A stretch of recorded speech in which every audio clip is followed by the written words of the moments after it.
Hello and welcome to the Greenlight Guru True Quality Virtual Summit, a 3-day, 3-track event designed to provide you actionable takeaways, trends, and best practices you can implement in your own company to innovate faster, stay ahead of regulatory change, and use quality as a strategic asset to grow your device business. First, I'd like to kick off the virtual summit by introducing Greenlight Guru's CEO, David Duran, to share a couple words on the summit and what we do here at Greenlight Guru. Thanks, Nick. Before we kick off, I just want to welcome everybody to the True Quality Virtual Summit. We got over 5,000 medical device professionals registered today. Pretty exciting. We see this as the first, it's the largest event of its kind in the medical device industry, and we're really excited about the important conversations that are going to take place here over the next 3 days. So 3 days, 3 tracks, 30 plus speakers from some of the most respected leaders and companies in the medical device industry. We are super, super excited. So I really think it's amazing to see how this industry has banded together and responded to this crisis. We've seen it from our customers, the industry extended. We've just seen a tremendous response to the crisis. And this event, it's really a shift. It's a response to us suspending our 2020 True Quality Roadshow based on the crisis.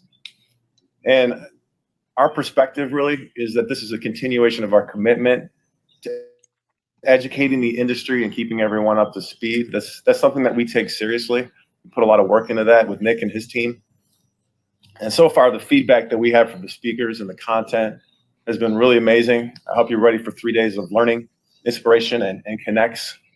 A little bit more about who we are, Greenlight Guru. We're the only quality management software that's built specifically for medical device companies. And our mission is really to improve the quality of life. Part of that mission is what we're doing here today. It's providing thought leadership as well as keeping our companies out in front of the tornado of regulatory changes.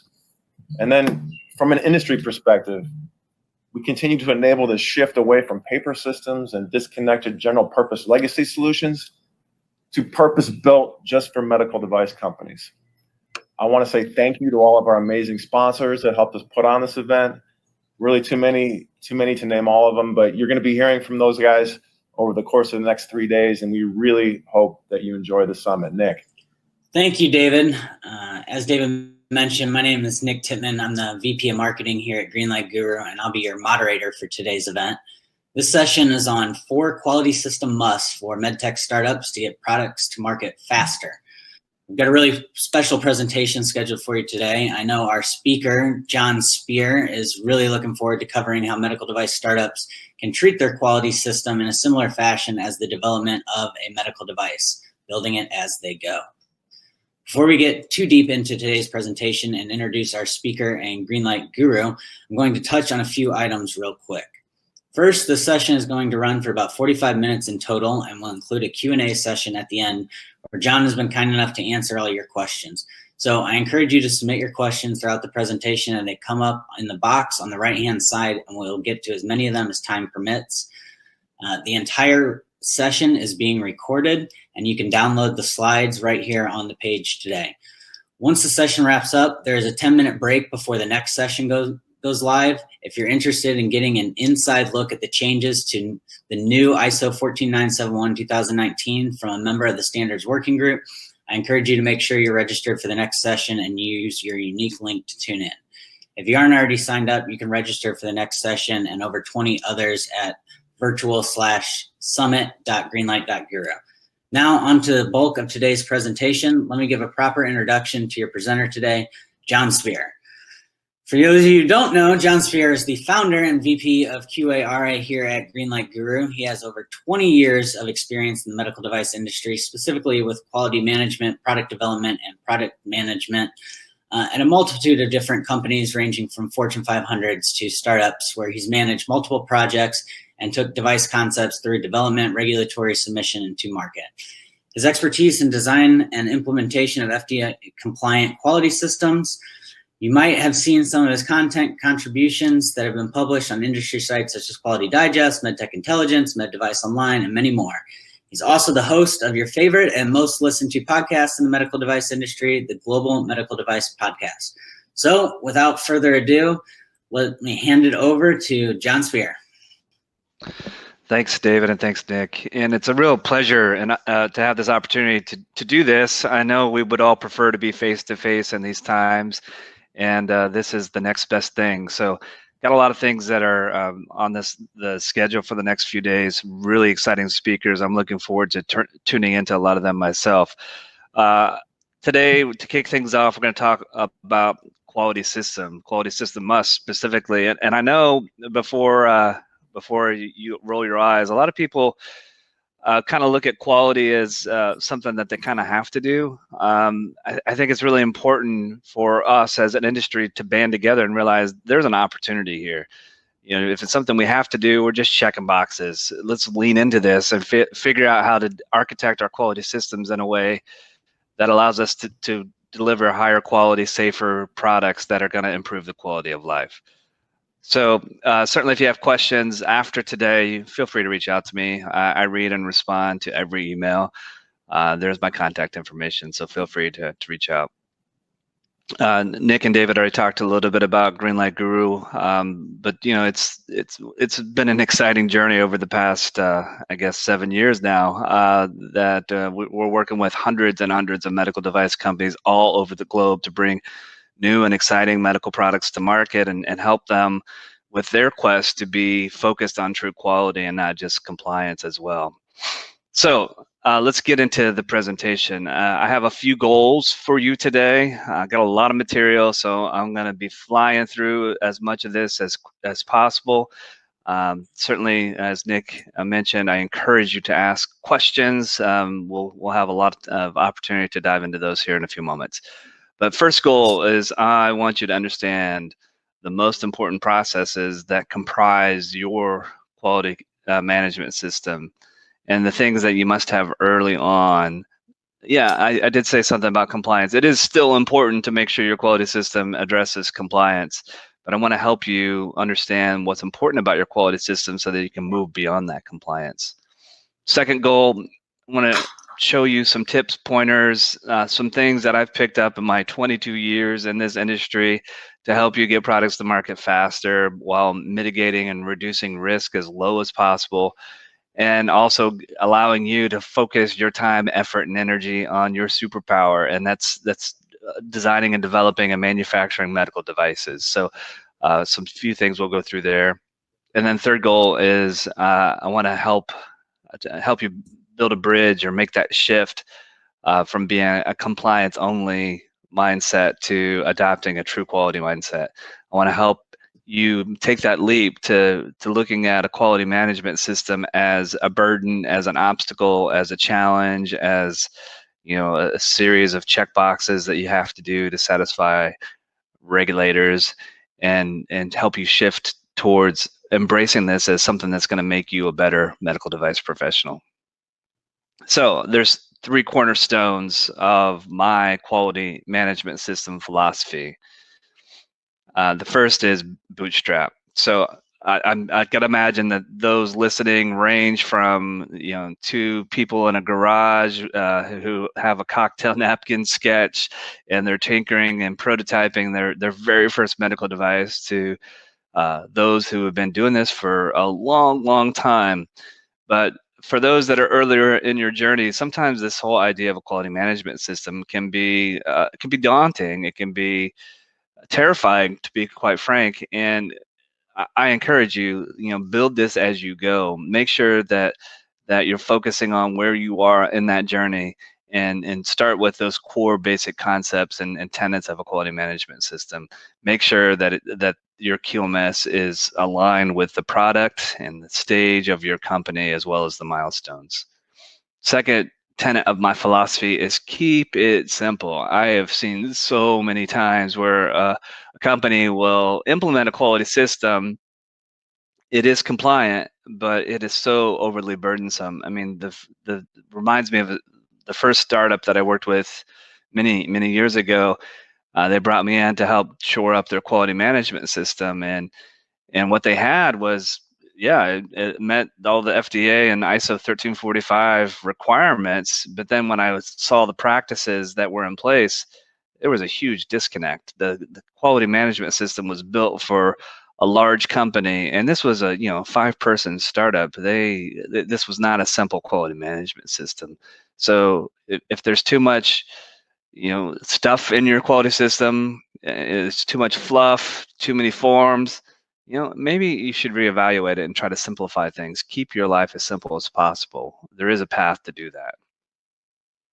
And then the third tenet of my quality management system philosophy is it's all about right sizing. The quality system you need at the beginning of your medical device journey is going to be different than as you prepare for your regulatory submissions. It's going to be different as you go to market.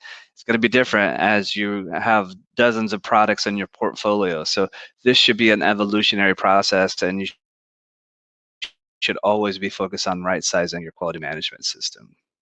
So there's a couple other things that are really important about a medical device quality management system. I mean, it's not just a set of procedures, and I think this is a misnomer or a mistake, or some conventional wisdom that gets misapplied to quality management system.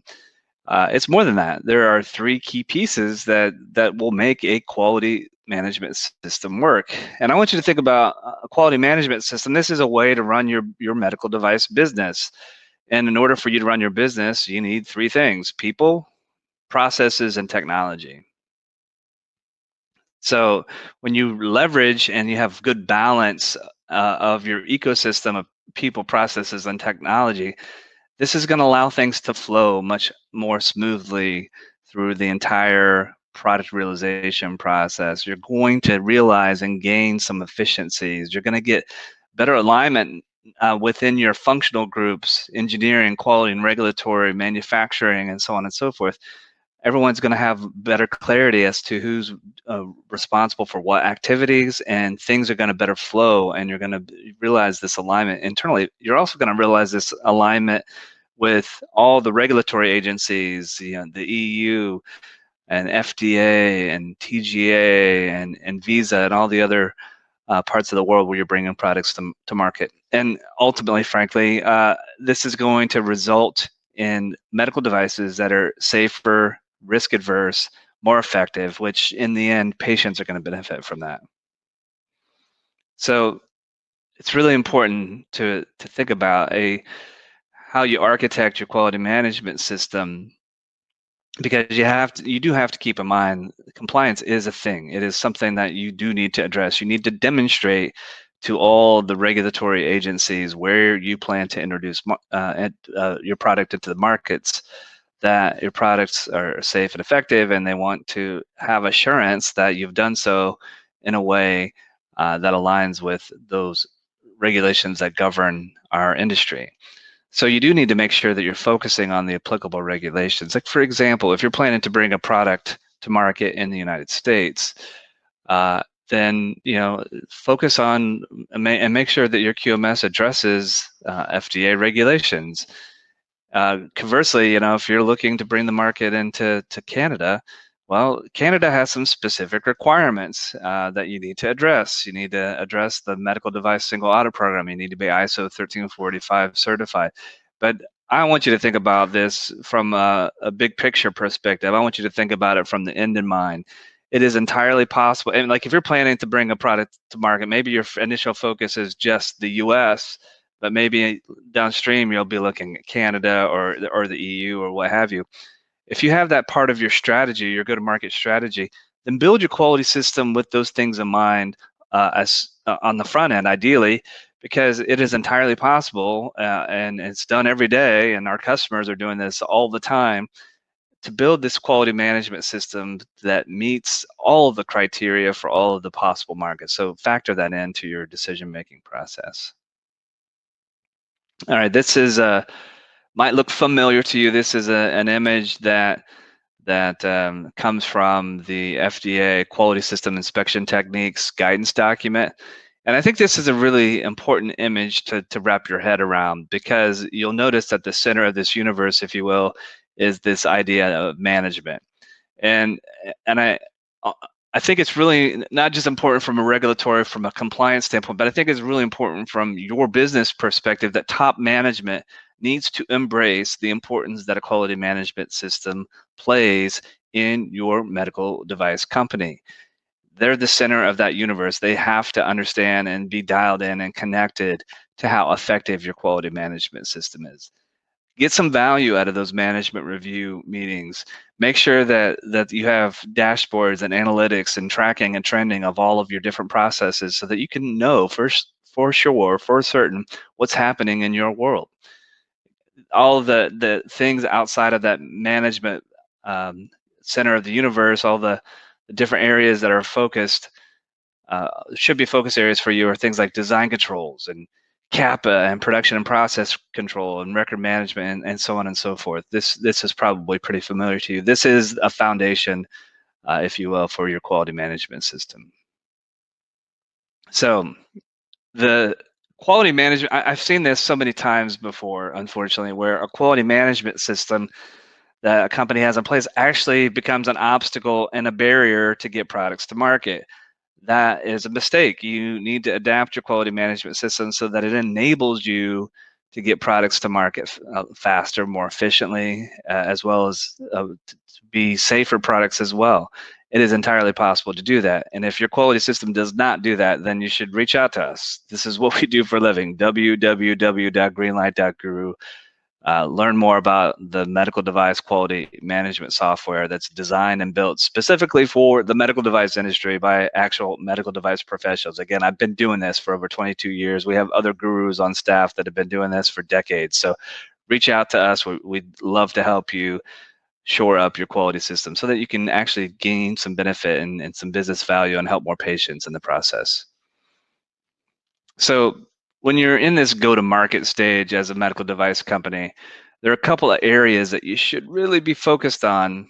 And these are the only areas, well, with maybe a couple of asterisks, but these are the primary areas that you should be focused on. You should be focused on design controls. Design controls are all of the user needs, the inputs, the outputs, the verification, the validation, the design reviews, your design history file. Basically, design controls is a system that allows you to, or a framework probably is maybe a better word, that helps you design and develop products that are safe, effective, and meet the indications for use. And all of this information is contained within a design history file. Risk management, I'm sure this is not news to any of you participating in today's session and throughout the True Quality Summit. Risk management it's a very hot topic. And there's lots of reasons as to why that is. Suffice it to say that today in the medical device industry, 14971 2019 is the way to address risk management. And as Nick mentioned, there's a session 10 minutes after this one that'll dive into some of the nuances and updates that are in the new 2019 version of 14971. So you should probably tune into that if you want to learn more. But risk is really important because, you know, it is our obligation, it is our responsibility as medical device professionals to make sure that the products that we're designing and developing, that we've thought about the risk and that we've reduced and mitigated that risk to as low as we possibly can, and supporting, you know, the benefits of our medical device as compared to the risk that device poses to the user population. So keep that in mind. You know, foundational to any medical device company is document control and records management. Everything that we do in the medical device industry, I should have used air quotes. There are some exceptions, but if it's not documented, it didn't happen. You can't say, oh, well, I thought about that, and yeah, of course we thought about the risk, and yeah, we did that test. Okay, show me. Don't tell me, show me. And the show me part is there should be a document, there should be a record, there should be something, tangible artifact that you can point to that shows the proof and the evidence that the thing happened. So very foundational, very important for a medical device company. And if you're, you know, an earlier stage company, in this day and age, it's highly, or it's not as likely that you're going to be completely vertically integrated with all functional areas within one business. You're probably going to be leveraging a lot of suppliers along the way, whether that be design partners or contract manufacturers, or you're going to be purchasing materials or services, or implementing quality management systems such as Greenlight Guru, there's lots of suppliers that you're going to be working with. So make sure you have a system in place to manage those suppliers. All right, so let's dive into design control. So design controls, there's a couple of areas where this is defined. You can see the references along the top. So design controls are defined in FDA 21 CFR 820.30, as well as in ISO 1345 2016. The whole 7.3 section is about this.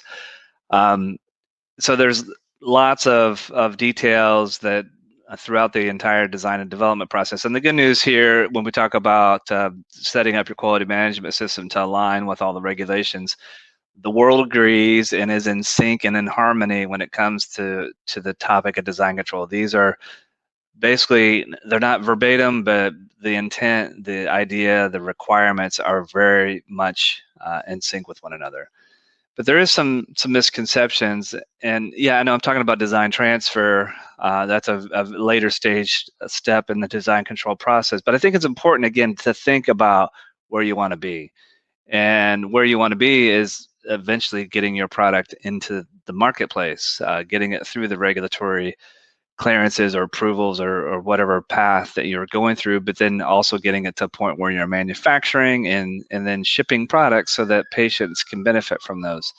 When we talk about design transfer, sometimes people think of this as this moment in time, but it's really, you have to think about the end at the beginning, because design transfer is a continuation. Things that you're doing during the user needs and during inputs and outputs, there are elements of that can inhibit or make your ultimate design transfer, that go to market, challenging if you didn't think about it at the beginning. So the point here is, think about design transfer as something you're doing throughout the entire design and development process, because again, your goal of design and development is to go to market. So keep that in mind.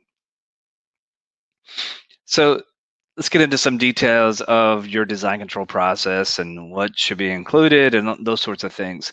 User needs, and this is really important. When you start your medical device design and development journey, there's a challenge or problem or an issue that you're trying to address with your medical device.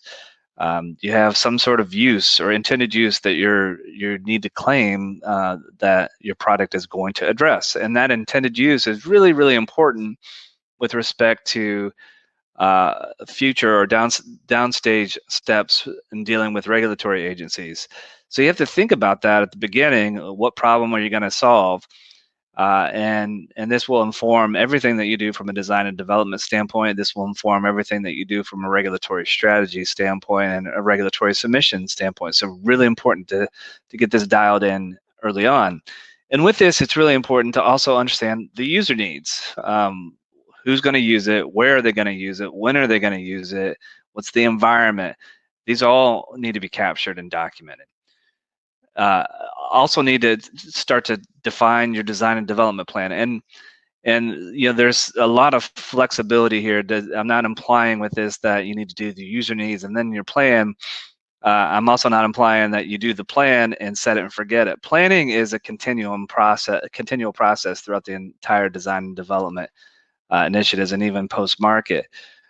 You need to define the resources who are going to be needed during this endeavor to bring this product to market. You're going to have to define the key points and times and milestones and design reviews and certain activities. You need to lace in and talk about risk, how you're going to be handling that. So establish this design and development plan and collaborate with your team and evolve this plan as design and development unfolds. The next thing that's really important that I want to share with you about design control process is about design inputs. I think design inputs, some people will refer to these as requirements, might be the most important thing that you do during your design and development activities, is defining those requirements. Some sources, I think it's the FDA Design Control Guidance document, And other sources even suggest that you should be spending about a third of your time of your design and development project just defining your requirements. So it's really important because this defines everything that you're going to do from a development standpoint. This defines or dictates in some respects how you're going to prove that your product works. It's all dictated on those requirements. So make sure you spend the appropriate time on this. Design reviews. Design reviews, I know, can be confusing at times. How many should I do? When should I be doing them? You know your product. You know what's important about your device. I recommend doing design reviews as often as you need to. And I know that's a very fuzzy, ambiguous way to describe it. I know some people say, oh, we got to do it at the end of this stage, and at the end of this stage, and at the end of this stage. Well, I guess while I'm talking about stages, let me dispel that rumor first. Some people think that because you're a medical device, you have to have a waterfall approach. That is false. There's no truth to that whatsoever. In fact, if you read the FDA guidance document on design controls from 1996, it even talks about an iterative approach to design and development. Yeah, they used iterative approach because the term agile hadn't become in vogue at that point in time. But you should be as agile and flexible and iterative as you need to be for your product. And you should leverage design review practice to make decisions about your product and where you are during that development. And then the next thing to talk a little bit about from a design control perspective is actually getting into the design of your product and making sure that you're defining and documenting all of your drawings, specifications, and so on. To continue, we're going to keep talking about design reviews. You're going to see this laced in throughout.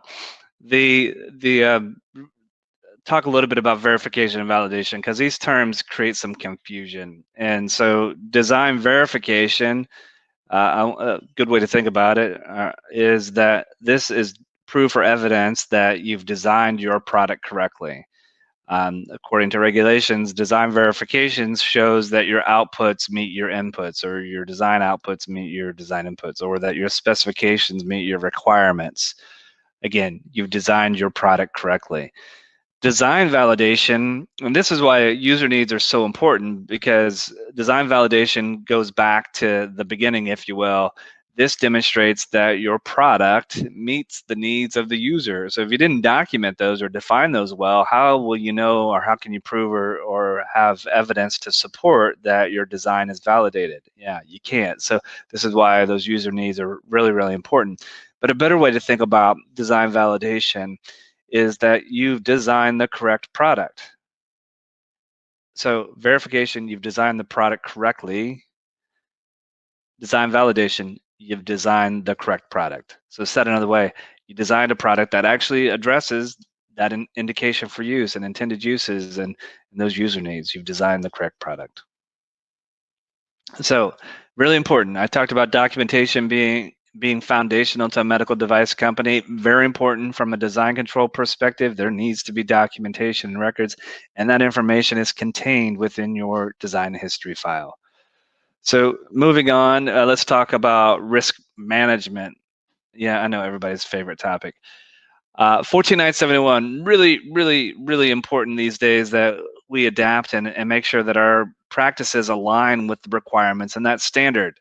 There's only one software in the world that is aligned with 14971, and that's Greenlight Guru. We actually worked with those who helped write that standard to make sure that the workflows in the Greenlight system meet the criteria and the requirements of that standard. So if you would like to learn more, again, go to the Greenlight Guru website, and we'd be happy to chat with you about that. But even more important than that is, and just from a product standpoint, is 1345 2016 threw us a little bit of a curveball when it started to introduce this idea of a risk-based approach for your quality management system, and it started to cite and reference 14971.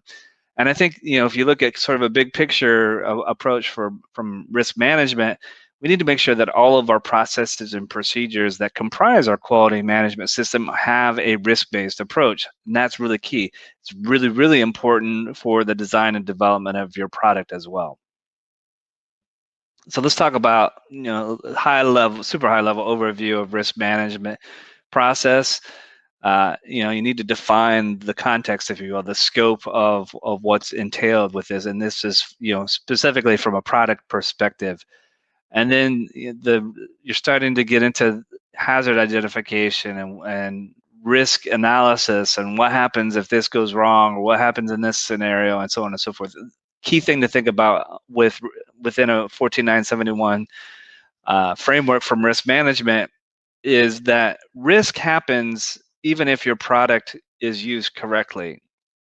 Like a needle, let's think about a needle, an intravascular needle. It's a sharp device. You're puncturing somebody's vein or artery on purpose because that's what you're trying to do. There's a risk there, even if it's used according to the indications for use, the labeling, and so on. A product does not have to fail or be in a failure mode or in a fault condition for risk to apply. It can be used exactly as you expect. And this is the key difference that ISO 14971 presents versus some of the old ways of doing things like just the pure FMEA or pure fault tree. Those tools have their place and time, but they are not 14971. So just keep that in mind. The other thing that's important about risk management is you got to think about the situation in which the event can happen. Whereas some of the older tools that used to be more commonly used within the industry look at single fault conditions. That's not how risk happens in the real world. I mean, there are times, of course, where you can have a single fault failure.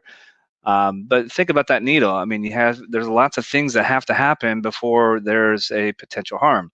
And I think this is really important to realize risk, the definition of risk as defined by 14971, and I'm paraphrasing here, is the combination of the probability of occurrence of harm and the severity of that harm. So you need to make sure that your risk process aligns with that, and go through a very diligent process to analyze and assess and evaluate what those risks are. Have clearly defined decision-making criteria. What does high risk mean? What does low risk mean? When do I mitigate? When do I assess the benefits versus risk for this product? Define all that and use this as a way to make decisions and integrate your risk management approach with your design and development. These things are so connected, or need to be so connected, and there's only one way to do that, and that's to have a solution that allows you to integrate the flow. I mean, I've talked a little bit about Greenlight Guru, and I talked a little bit about design reviews. Within the Greenlight workflow for design control and risk management, you can integrate all of these things together. You can leverage what you're doing from a design and development standpoint, and use that as a control and a way to demonstrate and mitigate your risk. And you can pull all of this information into a single design review activity, and all of this information gets contained within your design history file. Because it's really, if you think about it, it really is one process. I remember back when I started my career, design control requirements were new at that time. They were sort of, everyone was trying to figure it out. There was risk management was not really a formal thing. I mean, this predates 14971. Yeah, I know, I'm an old guy. But I just always thought about the design control process as that was my job, to make sure that I'm designing and developing safe products. Well, it is, and that's why risk management is really important in 2020, to make sure that we're documenting those risk-based decisions that we're making and evaluating throughout the entire design and development process. So make sure you have appropriate procedures that define all of this and work for you. I mean, I think this is one of those key things about risk management that I hear all too often, is that a lot of people are checking boxes, and it's kind of cumbersome and overly burdensome. It should work for you. Specify that intended use. This is important from a risk standpoint because you have to know the scope. It's also important from a design control standpoint. Hazards are potential sources of harms. And then, some really good standards have some, list of items to consider. Things like 14971 has an annex for this. ISO or IEC 60601 has some hazards. Others standards also have this too, but don't think that as the total gospel. You can also identify other things that have potential sources of harm, and you need to document these. Hazardous situations. I touched on this a moment ago with my needle example. There are likely going to be a series of events that happen before that hazard and hazardous situation can manifest. So understand that sequence of events, and that's important. And then you can estimate the risk of all of those different circumstances and situations. As I mentioned, risk is the severity of potential harm and the probability of that harm occurring. So keep those in balance from a risk perspective. And then you define, you have to do this ahead of time. Don't do this after the fact, because then it looks like you're making up the rules, so to speak. But you should have an idea of what your risk tolerance is, what your risk behavior is within your company. On the y-axis is your probability. On your x-axis is your severity. Define this as it makes sense to that product that you're designing and developing. Determine what low risk means. Determine what high risk means. Determine when you need to do a benefit risk analysis. Define this within your procedure. And then from a risk control standpoint, if you have risks that are in unacceptable zones, well, figure out what you need to do to mitigate and control that risk. And that might be, hey, we need to add a new requirement to this thing that we're developing, so that we can design a specific feature and have a specification, or maybe we need to do an additional test, or maybe we need to do an animal study, or whatever the case may be. All of those design and development activities can be used for your benefit to control and mitigate risk. And then once you've looked at the big picture, evaluate that overall risk acceptability of that product in its totality, and make sure that you've documented that decision. Review this information. All of this information should be prepared in a nice file. You can add this information into your design history file. Some people have a separate risk management file. Regardless of your approach, it needs to be documented. It needs to be integrated. Design and development and risk need to be entirely connected. But make sure that you're documenting a risk management report before you go to manufacturing and before you go to market. But you're not done just because you did it then. Risk and, frankly, design and development as well. These are total product lifecycle processes. It doesn't stop once you hit design transfer. I know. I've been there. I worked in these environments where you get the design transfer, and then all of a sudden it's like all the risk management documentation, all your design history file information goes into a file cabinet and is archived. These are living things. Your product is living. There will be changes. There will be information that you're going to learn from customer feedback, from complaints, maybe from CAPAs, whatever the case may be. You're going to have more information that's going to unfold and evolve with respect to how people are using your product, what they understand, what they don't understand, what features go well, what features need to be added. This is a total product lifecycle process. So treat it that way. Make sure you have tools and solutions in place that actually allow you to maintain that information throughout the entire product lifecycle process. All right, so humming along, let's dive into document control and records management. Again, I already said this, it's cliche, we should all know this. Maybe we should all have a tattoo of this on our body somewhere. If it wasn't documented, it didn't happen. I've been in audits where I was asked a question, hey, John, what about this thing? And I'm like, oh, yeah, we did that. And they're like, show me. And I didn't have it. And it's like, oh, that's embarrassing, right? So it shouldn't be overly burdensome, but you need to use documentation as your friend. And I can imagine there might be some engineers listening today. They're like, I hate documentation. I hate design controls. I hate risk. If you feel that way, my opinion is you probably have the wrong system in place. I used to sort of kind of feel that way early on in my career, and then I realized, oh, it's not that I don't like documentation. It's not that I don't like design controls. The system that was in place, it didn't make any sense. It didn't seem to add value. It didn't align with how I did work. And that might be the situation that you're in if you don't like these things. But it's really important that we understand the importance that documentation and records management play in our quest of bringing new products to market and maintaining them in the marketplace. So the last piece of a must for a go-to-market quality management system is about supplier management. And again, examples of suppliers: design firms, contract manufacturers, material providers, test firms, service providers, so on and so forth. And it's really key that you need to understand that you've qualified these suppliers and that you document that and have an approved supplier list. Your approved supplier list identifies these are my suppliers, and these are suppliers are critical, and this is why they're critical, because they're providing this very important component to my medical device. But you need to have a criteria in place of how you qualify, evaluate, monitor, and manage all of your suppliers. And this decision-making process, guess what? Yeah, it needs to be documented, and you need to have files and records to show that you've done this sort of activity with your suppliers. All right, then from a quality management system, you got design control, you got risk, you got document management, you got supplier management. If you're in that early stage, then stop. I mean, maybe you look at some training, and maybe there's a few other pieces that you start to roll in.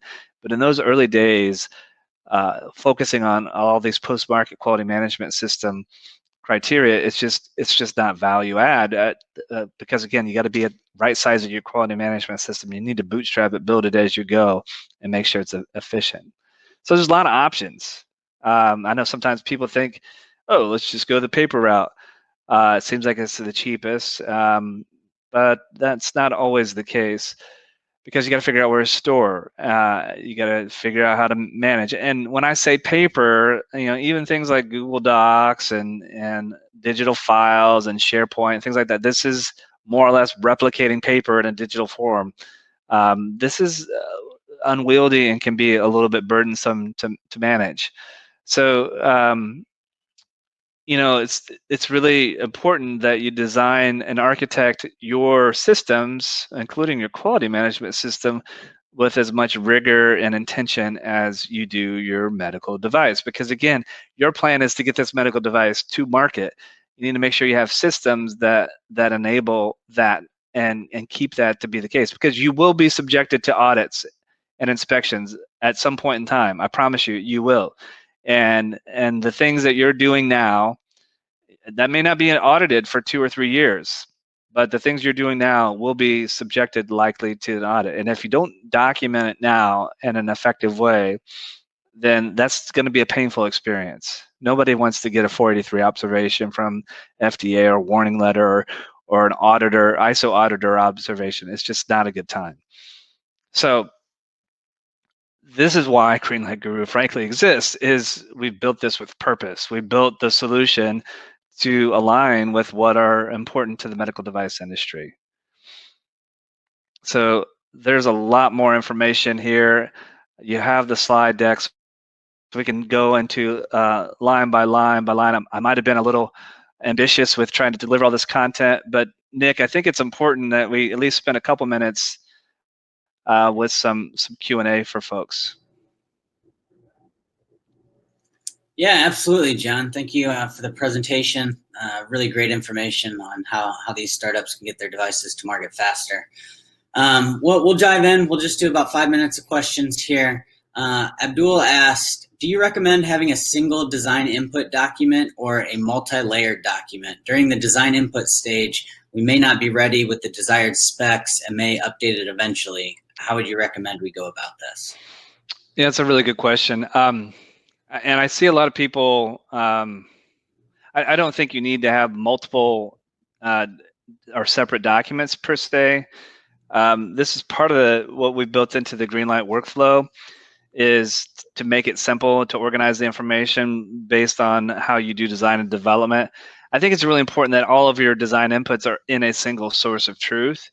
And so if you have all of these separate documents, then it's really going to make it complicated and hard to understand of what where that information is. So I would vote toward trying to collaborate or consolidate this information into a single location. All righty. Thank you, John. Nadine asks, we're a startup SAMDA company. We're currently using a couple tools like Jira and GitHub to develop the software. In regards to supplier management, when would be the best time to put those companies on our ASL list? Yeah, Nadine, I would say do that now because, and I don't know which company, I don't know if you're referring to Jira as a supplier, but now is the time to start to define your ASL. Okay, thank you. And Justin here asks, even before all this can begin, let's see, we're gonna move on to that one. That was a very specific question about, so Paul asks, how does the approach to risk change for IVDs versus devices that come in contact with people? I'm sorry, I missed that first part, Nick. Paul said, how does the approach to risk management change with IVDs versus devices that come in contact with people? So I don't know that the process changes. It's still the same methodology, but you should be tailoring your risk acceptability criteria. That should be aligned. There's no such thing as a one-size-fits-all risk acceptability criteria, but this is should be on a per product basis. So the risk acceptability criteria for an IVD should look dramatically different from an implanted defibrillator, for example. But tailor those decision-making criteria based on the indications for use in that specific product. And if I'd be happy to talk to you. This is a little bit deeper question. If you want to reach out to me, I think I'll just advance to the slide that has some contact information. Here's my email. You can reach out to me, and I'd be happy to chat with you further about that. All righty. Thank you, John. And Trang asks, when you say after getting through the design controls, risk management, document control, and supplier management, we should, quote, stop, does that mean the 4 steps are enough to get through FDA approval?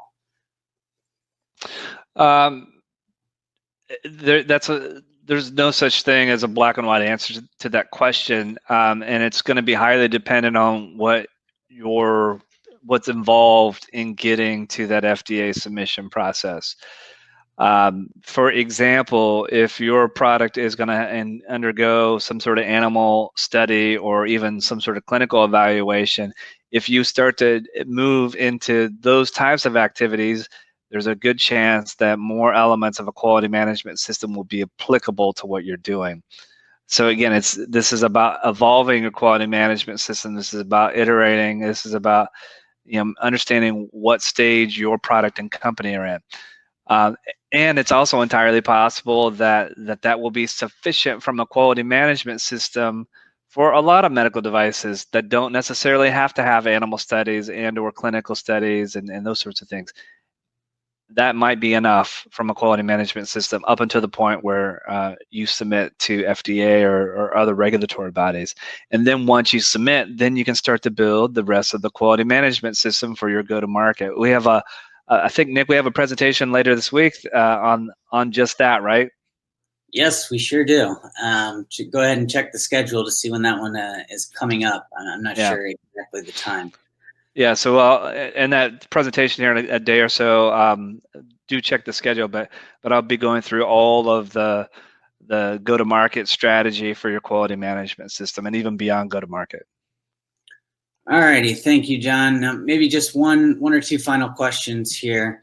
Pekka asks, does your, I think they're asking about Greenlight, does Greenlight Guru's risk management comply with MDD ALAP requirements?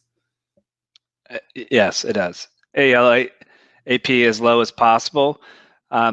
The Greenlight provides guardrails. The Greenlight workflow on risk management provides guardrails.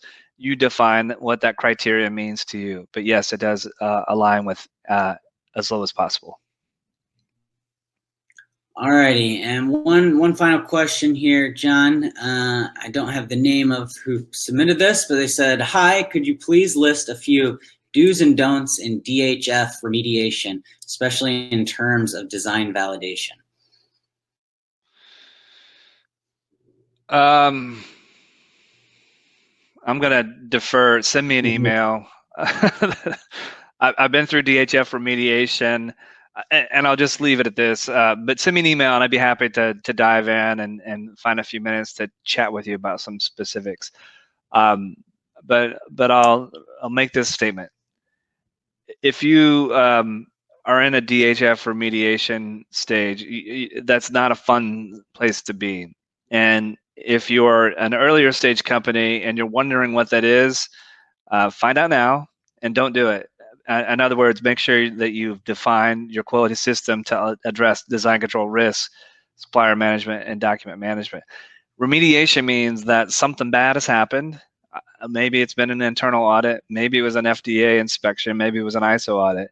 That means you got to go back and fix things and document things and decisions that were made after the fact. This is not value add activities.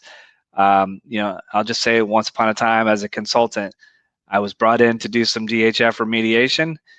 It was a good paying job, but it was not a fun experience. And the company wasted money because they should have been doing this throughout the entire design and development process, not because they got caught in an FDA inspection that they didn't do it. So bad situation to be in. But yes, I'll be happy to answer your do's and don'ts of design validation for design history file remediation. Just send me a note, jon.speer@greenlight.guru. All righty, Jon. Thank you so much, everybody. Jon Speer, founder and VP of QARA here at Greenlight Guru. Thank you so much for the presentation and insights. And everybody, we will be moving over to our next presentation, an inside look at changes to the new ISO 14971 from Ed Bills, a member of the Standards Working Group, starting just in about a little under 5 minutes. Go ahead and check your email for the link to that presentation. Thank you, Enjoy everybody. the True Quality Summit. Thank you.